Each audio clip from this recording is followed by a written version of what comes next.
اللہ سے ملاقات کروں. ہزاروں خواہشیں ایسی کہ ہر خواہش پہ دم نکلے، لیکن میں نیک انسان نہیں ہوں. I am surprised.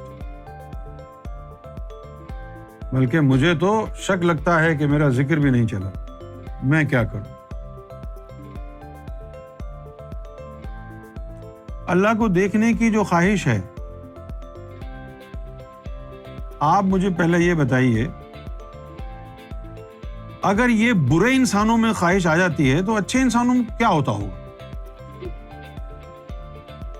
تم جیسے گناہگاروں کو یہ خواہش پیدا ہو گئی تو جو نیکوکار ہوں گے وہ کس کے ملنے کی خواہش کرتے ہوں گے؟ سوچنے کی بات ہے نا بھائی. تو پہلے اپنے ذہن سے میرے بھائی یہ بات نکال دو کہ تم گناہگار ہو. جب کوئی کہتا ہے کہ میں بہت گناہگار ہوں تو یہ جملہ سوٹ نہیں کرتا. پوچھو کیوں؟ پوری دنیا گناہگار ہے. تمہارے اناؤنسمنٹ سے یہ ثابت ہوگا کہ تم ریاکاری کر رہے ہو. سبھی گناہگار ہیں. کیوں گناہگار ہیں؟ ہر بندے کو اللہ تعالیٰ نے ایک شیطان جن کے ساتھ پیدا کیا ہے جس کو لطیفہ نفس کہتے ہیں. وہ برائی کا امر کرتا ہے. ولیوں نے جنگلوں میں 12 سال کے چلے مجاہدے جو ہے وہ گنڈیریا خریدنے تھوڑی گئے تھے وہاں پر. اس نفس کو ہی پاک کرنے کے لیے گئے تھے نا.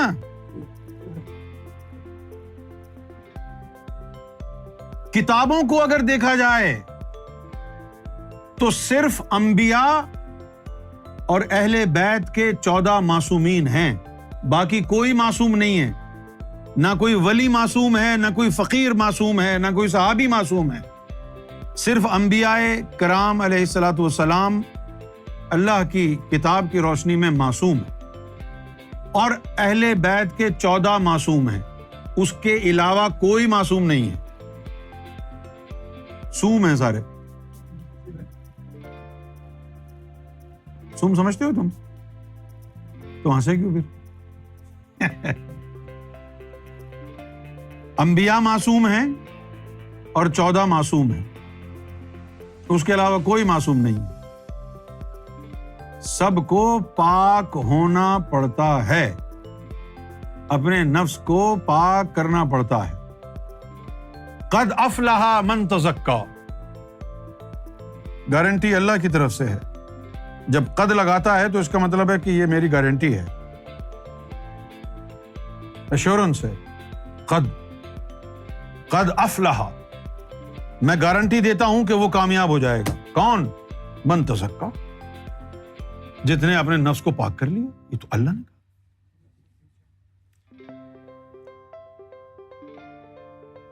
جس نے پاک کر لیا. اور ان کے لیے کیا کہا؟ آل رسول کے لیے آیت تطہیر آئی تھی ان کے لیے. ہم نے ارادہ کر لیا ہے کہ تیری اہل بیت سے تمام غلاظتیں، آلائشیں دور کر دیں اور ان کو ایسا پاک کر دیں جیسا پاک ہونے کا حق ہے.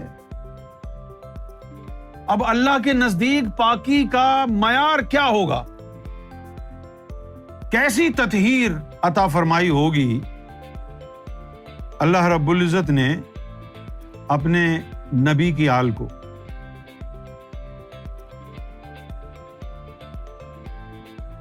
انما یرید اللہ لیذہب عنکم الرجس اہل البیت. رجس جو ہے یہ 1,80,000 جالے، یہ برابر میں جو خناس ہے اور یہ نفس کی جو غلاظتیں ہیں، یہ 4 پرندوں کے اوپر جو شہوت، حسد اور بغض و عناد کی بیماریاں لگی ہوئی ہیں ہمارے، یہ تمام رجس، یہ تمام غلاظتیں، لطیفہ انا کی اوپر جو پردے پڑے ہیں ان کی غلاظتیں، ساتوں لطائف کے گرد جو غلاظتیں رکھی ہوئی ہیں امتحان کے لیے ہمارے، وہ ساری غلاظتیں، ساری ناپاکی اللہ نے ان سے ریموو ایسی کی ہے جیسے کہ اللہ کا اپنا معیار ہے پاکی کا. تو یہ ہستیاں ہیں جو کہہ سکتی ہیں کہ ہم گناہگار نہیں ہیں. باقی سب کو کہنے کی ضرورت ہی نہیں ہے کہ میں گناہگار ہوں یا نہیں ہوں. بھائی کلو حلوائی اگر یہ کہے کہ بھائی میں بالکل پاک صاف ہوں تو کون مانے گا؟ کوئی نہیں مانے. سب گناہگار ہیں اور ہم ایسے گناہگار ہیں، ہم گوہر شاہی کے غلام. ہم نے جب دیکھا کہ ہم تو گناہگار ہی گناہگار ہیں تو ہم نے اس میں فخر محسوس کرنا شروع کیا.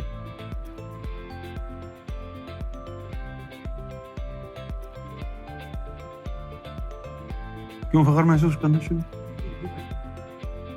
رونا چاہیے تھا، گناہگار ہے نا؟ رونا چاہیے تھا، گناہگار ہے یار. لیکن گوہر شاہی کی ذات والا نے ایسی تعلیم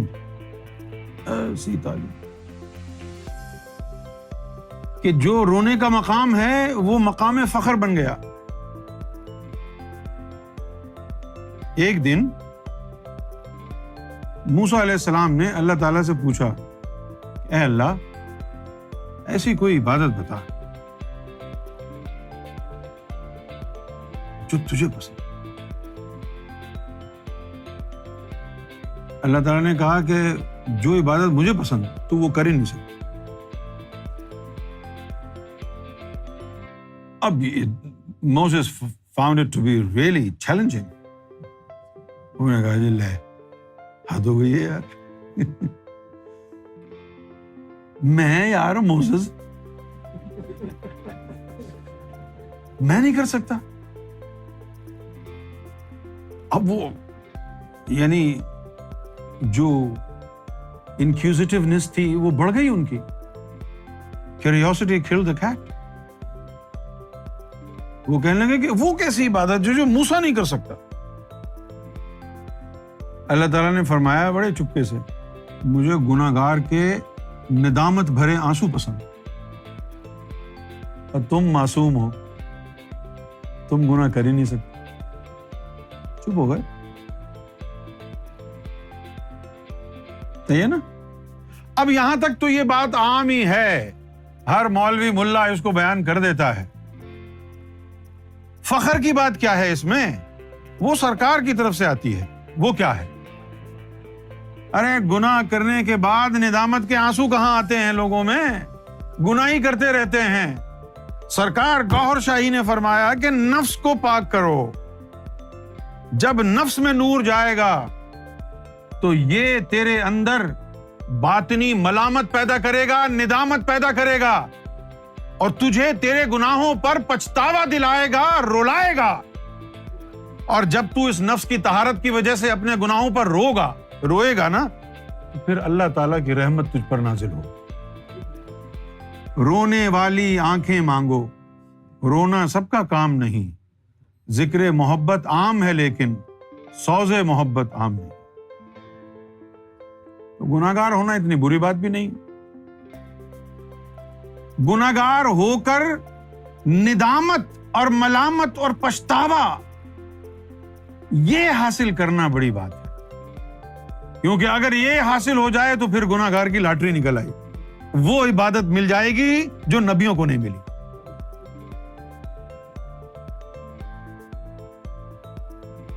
کیوں جی؟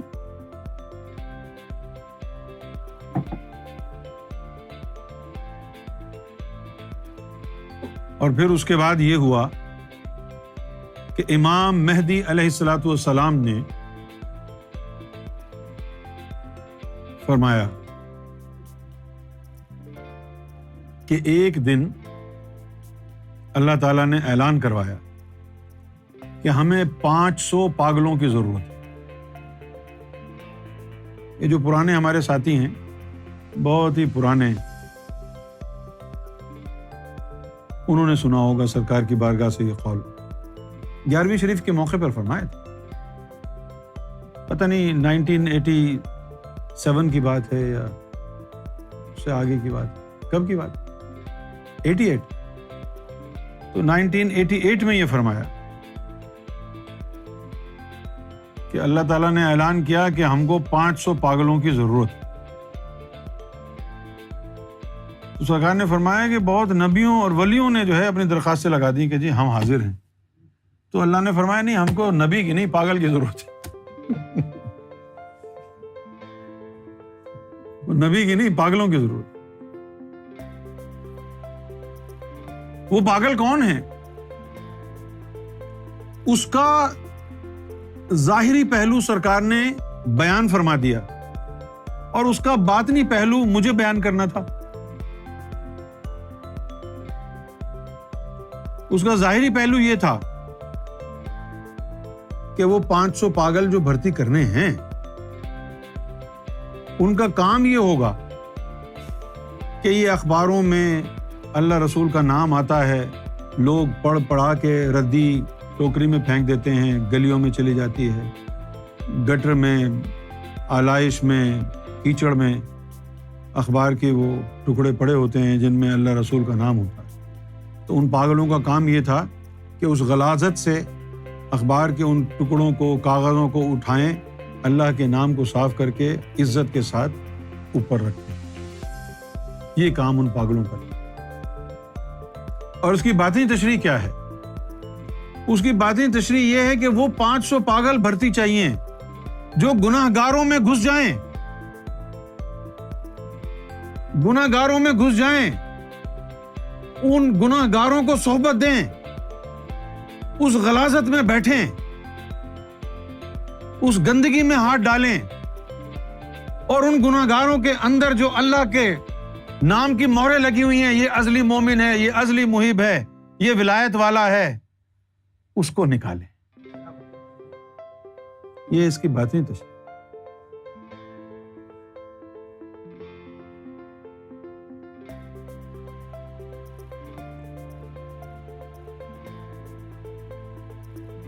شریعت کہتی ہے کہ ذرا سی بھی گندی لگ گئی تجھے ناپاک ہے،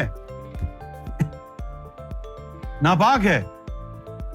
یہ جو علم ہے یہ کہتا ہے کہ ہم نے اس علم کے ذریعے جس کو تیار کیا ہے اس کو گندگی میں ڈال دو، وہ گندگی کو پاک کر کے نکلے گا۔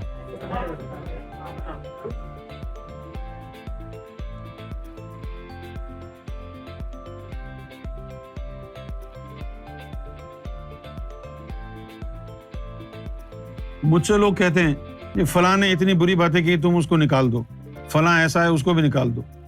تو میں کہتا ہوں نہیں یارا، کسی کو نہیں نکالنا۔ اگر امام مہدی علیہ الصلوۃ والسلام نے کسی کو پارس بنایا ہے تو اس پارس کو بھی اپنی ہستی کو آزمانے دو، اس کو بھی تخمینہ لگانے دو کہ گندگی زیادہ پاورفل ہے یا اس کے ہاتھ میں طاقت زیادہ ہے۔ اس لیے میں کسی کو نہیں نکالتا، سب بیٹھے ہوئے ہیں، بیٹھو۔ اگر تجھے سدھرنا ہوگا، پاک ہونا ہوگا، تو یہی مقام ہے سدھرنے کا، پاک ہونے کا۔ یہاں سے نکلنے کے بعد مزید غلاظت میں گر جاؤ گے۔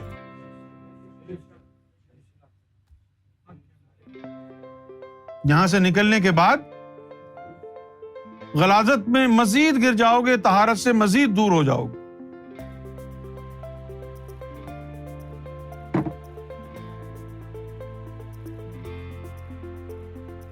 تو گناہ گار ہونا کوئی بڑی بات نہیں ہے۔ یہ دور ایسا ہے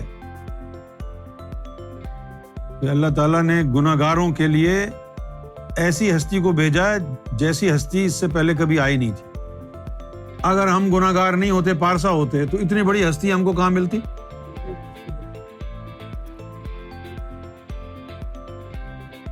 کیوں بھائی؟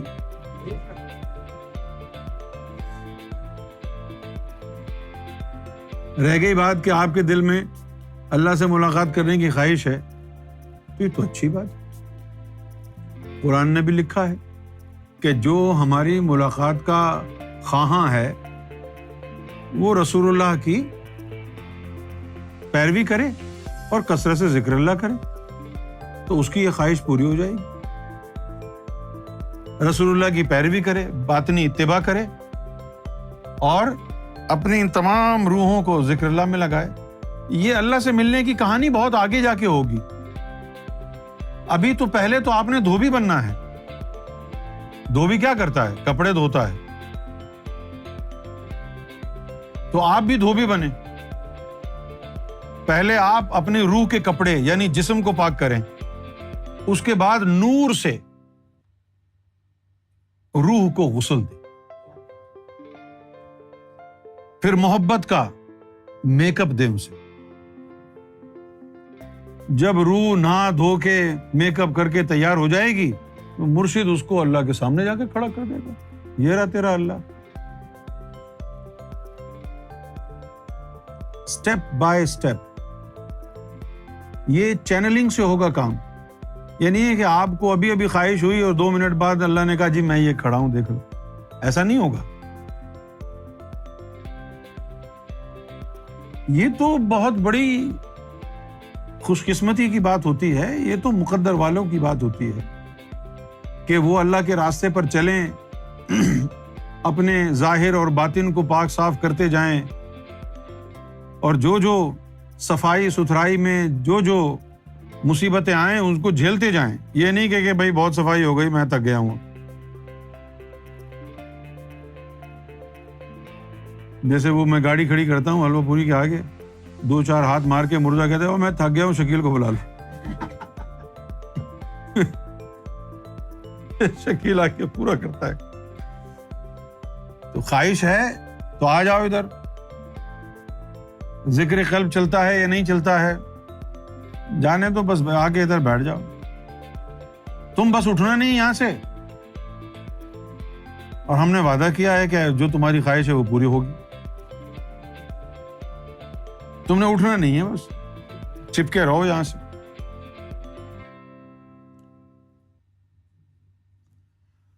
آگے